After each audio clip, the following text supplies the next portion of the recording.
Muy buenas tardes. Vamos a empezar con nuestra práctica número 13 sobre conservación del momento angular. Entonces, ya saben, descargan todo el documento de SQL y empezamos a trabajar. Yo dividí en tres partes. Entonces, la primera parte necesitamos determinar el momento de inercia. El ítem dice, compara el momento de inercia promedio con el valor de momento de inercia del disco calculado teóricamente. ¿Cuál es mayor? ¿Por qué? No olvide tener en cuenta la incertidumbre de este promedio. Entonces, lo primero que tenemos que hacer es calcular el momento de inercia de forma teórica, que es la ecuación 13.4 de la guía. Entonces dice que es igual a un medio, que lo voy a colocar como 0.5 de la masa, pero recuerden que esta masa está en gramos, entonces sería 0.452 por el radio al cuadrado, que sería 0.048 elevado al cuadrado. Y tenemos ya, en este caso, el momento de inercia teórico. Para calcular el momento de inercia experimental, nosotros sabemos que es la relación dada por la ecuación 13.5, que nos dice que el momento de inercia por la aceleración va a ser igual a la masa, factor de la gravedad, menos el alfa por r, cerran el paréntesis, por r. Entonces lo que necesitamos hacer es despejar el momento de inercia. Y tendríamos que encontrar ese valor de alfa, porque tenemos la masa, tenemos el valor de la gravedad y tenemos el valor del radio. Entonces lo primero que tenemos que hacer es graficar. Entonces vamos a señalar los tres sistemas, control alt fin, y señalamos donde tenemos los datos. Una vez tengan señalado donde tienen los datos, eh, insertar, gráfico de dispersión, y van a tener acá las tres series de datos. Recuerden que ustedes tienen que arreglar acá los ejes. Entonces, en el eje X irá tiempo, en el eje Y velocidad angular, que va a medir en radianes sobre segundo. Una vez tengan las tres series de medida, estas van a calcular su aceleración, y saben que en una gráfica de velocidad contra tiempo, que en este caso sería velocidad angular contra tiempo, la pendiente equivale a la aceleración angular. Entonces agregan línea de tendencia lineal y presentar ecuación en el gráfico del valor de r cuadrado. Dado que esta es la segunda serie de datos, entonces la voy a colocar por acá para no confundirme. La sacamos a la primera serie de datos, que, bueno, acá señalo las grises. Observamos acá que está el azul y es la tercera serie de datos. Entonces esa sería para la tercera serie de datos. Agregar línea de tendencia, presentar la ecuación en el gráfico, valor de r cuadrado. Y esta sería la tercera. Entonces tenemos tercera, segunda, y nos haría falta calcular solo para la primera, que es la azul. Dado que en los datos que yo descargué ambas masas son de 22 gramos, entonces los datos son muy cercanos. Entonces hay que tener paciencia porque es más complicado señalar. Listo. Creo que acá ya tengo los azules, porque acá ya me salió marcado la parte de la primera serie.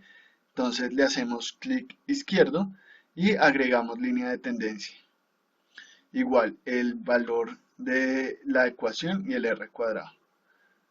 Listo. Y esta sería la primera serie de datos. Verificamos que de verdad sea la primera serie de datos, sabiendo que esta pendiente es diferente que la serie 3. Entonces vamos a hacer nuestra tabla.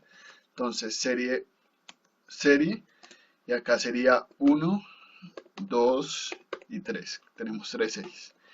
Y ahora la aceleración angular, entonces aceleración angular, que se mide en radianes sobre segundo elevado al cuadrado. Tenemos los valores. Para la primera serie tenemos que es de 18.043. Para la segunda serie tenemos que es de 16.566. Y para la tercera serie tenemos que es de 18.192. Una vez tengan esto, van a calcular el momento de inercia. Entonces, sabemos que el momento de inercia las unidades será, como es mr cuadrado, entonces será kilogramo por el radio, que será en metros elevado al cuadrado. Serán las unidades. Y calculamos. Recuerde que ese momento de inercia lo sacamos despejando de la ecuación 13.5. Y la ecuación 13.5 nos dice que es el valor de la masa, que en este caso sería el valor de la masa que está colgando. Entonces, para la primera serie de datos sería 22 por, abrimos paréntesis, abrimos paréntesis porque es el factor, y abro paréntesis porque yo acá simplifiqué. Entonces me va a quedar la gravedad, que sería 9.8 dividido la aceleración angular, cierro porque es un cociente el que yo despejé, menos el radio, que en este caso tocaría en metros, que sería 0.048, cierro paréntesis y termino multiplicando por el radio, 0.048. Mm, eh,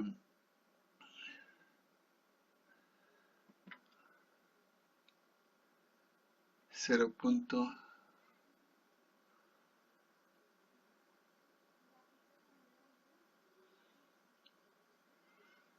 Ok. La masa está en 22 gramos, entonces es kilogramos. Entonces sería 0.022. Y ahora sí tengo algo coherente con el teórico. Una vez tenga esto, lo voy a deslizar, pero tenemos que fijarnos que en la serie 2 la masa que está colgando cambia, no es 0.022, sino es 0.020. Entonces cambiamos a 0.020 y tenemos nuestros valores del momento de inercia. Una vez tengamos eso, tenemos que calcular el momento de inercia con el promedio. Entonces, promedio y su desviación estándar. Entonces, calculamos el promedio de esta serie de datos y calculamos la desviación estándar de la parte muestral y seleccionamos nuestra serie de datos. Y nos damos cuenta que el promedio es, como la dispersión no es bastante amplia, es una muy buen indicativo, y la desviación es muy pequeña. Entonces nuestro momento de inercia es mucho mayor que el teórico y tienen que decir por qué. ¿Listo? Ya para la segunda parte, entonces eh, lo copié en otro. Tener en cuenta que hay dos partes, esas dos partes se dividen en proceso A y proceso B. Entonces, una de ellas dice un disco de 4.8 centímetros de radio que comienza a girar y se lanza encima de un disco de 4.8 centímetros. Entonces, ya tenemos el momento de inercia calculado en la parte A y nos dice el ítem. Realice una gráfica de velocidad angular inicial versus velocidad angular final. ¿Qué relación espera entre estas dos variables? Realice un ajuste adecuado y discuta los valores de los parámetros de ajuste. Entonces son los esperados para este experimento. Entonces lo primero que tenemos que hacer es hacer la gráfica de las velocidades angulares. Una vez tenga las gráficas de velocidades angulares, entonces insertamos gráfico de dispersión. Nos damos cuenta que en este caso tenemos unas velocidades iniciales, que es cuando el disco está girando. En este punto, más o menos en 3.5, el laboratorista inserta el otro disco y cambia su momento de inercia, cambia su velocidad angular, entonces registra otra. Pero mientras él se acopla, pues hay un dato ahí. Entonces, para la velocidad angular inicial vamos a tomar esta serie de datos desde 0 hasta 3, y para velocidad angular final vamos a tomar de 4.5 a 5 segundos. Entonces vamos a calcular el promedio de los valores desde 0 hasta 3 y le damos enter. Una vez tengamos eso, como es la velocidad angular inicial, lo reemplazo en todas y nos damos cuenta que, bien, aunque acá en este va a decir que de B7 a B37, pero en este caso no sería B, sino sería desde C6, porque se corrió un espacio, hasta C36. Listo. Para el siguiente sería de D6 hasta D36. Para el siguiente sería desde E6 hasta E36. Y por último, sabemos que sería de F6 hasta F36. Listo. Verificamos que en cada una de las columnas que nosotros vayamos colocando sea acorde al promedio. Listo. Y ya para la final, entonces, como les había dicho, sería de 3.5 a 4. Entonces, igual, volvemos a calcular el promedio desde el tiempo de 3.5 visto desde la gráfica. Diré de 4.5 a 5. Entonces, sería esta serie de datos. Le damos Enter y empezamos. Si ustedes ven que es más sencillo ir buscando allá, lo pueden hacer. Sin embargo, me parece que es más fácil cambiar acá. Entonces acá sería, empezaría en 51 y termina en 56. Entonces sería C51, 51 hasta C56. Este sería desde D51 hasta D56. Este sería desde ABCDE, E51 hasta E56. Y por último, F51 hasta F56. Listo. Y en este caso ya tenemos nuestras velocidades iniciales y finales. Entonces podemos quitar este gráfico o pues si ustedes lo quieren dejar, lo pueden dejar. A mí en este caso ya no me interesa y vamos a graficar omega inicial versus omega final. Entonces vamos a insertar un gráfico de dispersión. Una vez lo tengamos, tenemos que seleccionar nuestros datos. Entonces seleccionamos datos, agregamos serie de datos y valores en el eje X vamos a poner los del final y en el eje Y vamos a poner los del inicial. Y le damos aceptar. Listo, y aceptar. Entonces este gráfico será velocidad inicial versus velocidad final. Bueno, que no es tanto en velocidad, sino es velocidad angular. Entonces, le podemos colocar mejor omega. Omega inicial y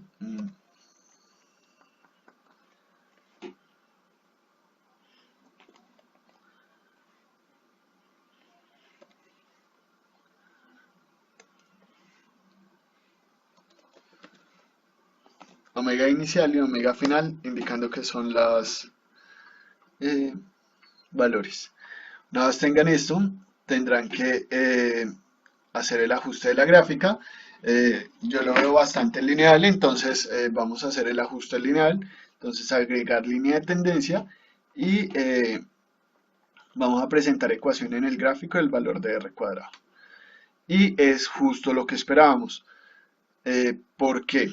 Recuerden, acá tenemos omega final, acá tenemos omega inicial y esperamos que nuestra pendiente sea de 2 porque estamos sumando ambos omegas.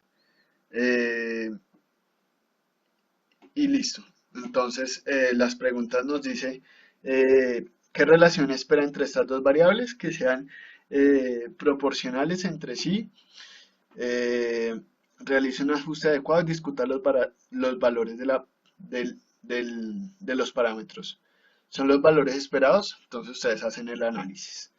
En el tercer ítem dice, realice una gráfica de momento angular Ah, bueno, también sería interesante hacer el porcentaje de error de esta gráfica porque tendría que dar 2. En el caso de que ustedes grafiquen al contrario, tendría que dar un medio. ¿Listo? Entonces, eh, una vez hagan eso, bueno, ustedes preguntarán, bueno, ¿y por qué da 2 o por qué podría dar un medio? Si ustedes se remiten a la ecuación 13.3 de la guía, tenemos que el momento angular inicial es igual al final y ahí están los momentos de inercia. Si ustedes despejan omega final con respecto a omega inicial, les va a dar esa relación de 2. Entonces en el informe explican por qué 2 o por qué un medio. En la parte B también tendrán que explicar por qué tienen esa relación o por qué tendrían que obtener ese valor a nivel teórico y hacen el porcentaje de error. Ya para el tercer ítem, dicen, realice una gráfica de momento angular final versus momento angular inicial y ajuste una regresión lineal y comente estos resultados. ¿Qué valor se espera? Para la pendiente del intercepto, se puede afirmar que el momento angular se conserva. Si su respuesta es negativa, ¿qué elemento se debería considerar para obtener la conservación del momento angular? Listo, entonces vamos a calcular el momento angular inicial. Nos vamos a remitir a la ecuación 13.1, que es el momento de inercia multiplicado por el omega. Entonces, nosotros habíamos calculado ya el momento de inercia. Entonces le vamos a dar igual el momento de inercia que se había calculado acá. Entonces voy a coger el del promedio. Me voy para la hoja 2 a ver si quedó calculado. Entonces acá dice hoja 2. Nosotros lo señalamos, es hoja 1. Le damos igual y si tenemos el mismo valor que teníamos en la hoja anterior. Entonces, sería el momento de inercia por el omega, en este caso, inicial. Y otra cuestión, para que ese valor del momento de inercia se permanezca, le tenemos que añadir acá signos pesos para que no se corra ese valor. Acá ya tendríamos el momento angular inicial, lo corremos y verificamos que tengamos los valores que son. Entonces, sí, listo. Y hacemos lo mismo con el valor del momento angular final. Pero recuerda que el momento angular final sería la suma de los dos momentos de inercia del disco que inicialmente estaba girando más el que cayó encima de él. Entonces, como ambos tienen el mismo radio, entonces simplemente es dos veces el momento, el momento de inercia que nosotros habíamos calculado previamente. Para la tercera parte o para la segunda parte de este caso, entonces tendrán que calcularlo a nivel teórico, ¿listo? Entonces, a nivel teórico sería un medio de la masa por el r cuadrado. Entonces, 0.5, diré, qué pena, sería dos veces porque es I1 más I2, pero como tienen el mismo radio, tienen el mismo momento de inercia, entonces sería dos veces el momento de inercia por el omega final. Entonces, omega final. Y de esta forma calculamos el momento angular. Bueno, acá tengo un error porque recuerde que tenemos que poner ese valor fijo, entonces tenemos que ponerle el signo pesos. Una vez ya lo tengamos, lo deslizamos y verificamos que está muy bien porque uno se parece al otro. Entonces tenemos que graficar estos valores. Entonces vamos a LI con respecto a LJ, insertar gráfico de dispersión. Eh, Está muy bien porque una vez hagamos la regresión lineal, entonces eh, lineal, presentamos ecuación en el gráfico, presentar el valor de r cuadrado y salió súper bien. Si nos damos cuenta, la pendiente es 1 y el intercepto es aproximadamente 0. Entonces esto da cuenta de que se está conservando el momento angular. Eso quiere decir que el momento inicial es igual al momento final. Calculan el porcentaje de error. También recuerden que la pendiente tiene que dar 1 y el intercepto 0. Y ya por último, en el último ítem, dice calcule la energía cinética rotacional inicial y final. Y realice una gráfica de esas energías cinéticas y comente sus resultados. ¿Se conserva la energía y qué tipo de colisiones? Entonces, para calcular la energía cinética, nos remitimos a la ecuación 13.6 que nos dice que es un medio del momento de inercia del sistema inicial o final por el omega inicial. Entonces, sería igual a un medio 0.5 por el momento de inercia, que el inicial sería simplemente una vez este. Entonces acá tenemos que fijar ese valor, hoja 1, fijamos ese valor. Si les queda más sencillo, en vez de hacer eso, colocar el número de la página anterior, lo pueden hacer, no hay ningún problema. Entonces, un medio del momento de inercia por la velocidad inicial elevado al cuadrado. Le damos Enter y desplazamos las columnas. Y por último, hacemos el del final. Entonces, el del final sería un medio por el momento de inercia, pero recuerde que es la suma del momento de inercia de un disco más el del otro. Y como son iguales, entonces sería dos veces el momento de inercia que ya habíamos calculado previamente. Entonces nos devolvemos a la hoja 2. Entonces acá sería hoja 1 y cerramos que no se nos varíe el valor y lo multiplicamos por la velocidad angular final. Y listo. Entonces reemplazamos y hacemos la gráfica. Y insertar gráfica de dispersión. Listo, bien. Suprimir, la podemos bajar para que nos quede organizado. Entonces, bueno, entonces pongámosles nombres para no equivocarnos. Entonces acá quitamos esto de serie. Se nos fue la línea acá, pero ustedes ya saben que tendrán que hacerlo. Entonces, conservación del momento angular. Y este será el de conservación. Bueno, acá no se conserva, entonces no le voy a poner conservación. Entonces, este es energía cinética rotacional. Y acá hacemos la regresión lineal. Entonces, agregar línea de tendencia lineal y presentar ecuación en el gráfico del valor de R cuadrado. Listo. Si ustedes pueden fijarse, acá la pendiente no nos dio ni cercano a 1. Entonces acá podríamos decir que la energía cinética no se conservó en el sistema. Si recordamos cuando se conserva el momento angular y no se conserva la energía cinética rotacional, eso quiere decir que tenemos un choque inelástico. Y ahí estaría nuestras respuestas. Entonces, como no hay conservación de la energía cinética, hubo disipación por ahí de energía, entonces es un choque inelástico. Además que las dos masas quedaron pegadas. Entonces, tendrán que hacer, este sería como el análisis de un disco de 4.8 centímetros de radio que comienza a girar y se lanza encima de un disco de 4.8 y hay una parte B que vuelve a estar el mismo sistema, pero entonces se lanza un disco de 2.4 centímetros.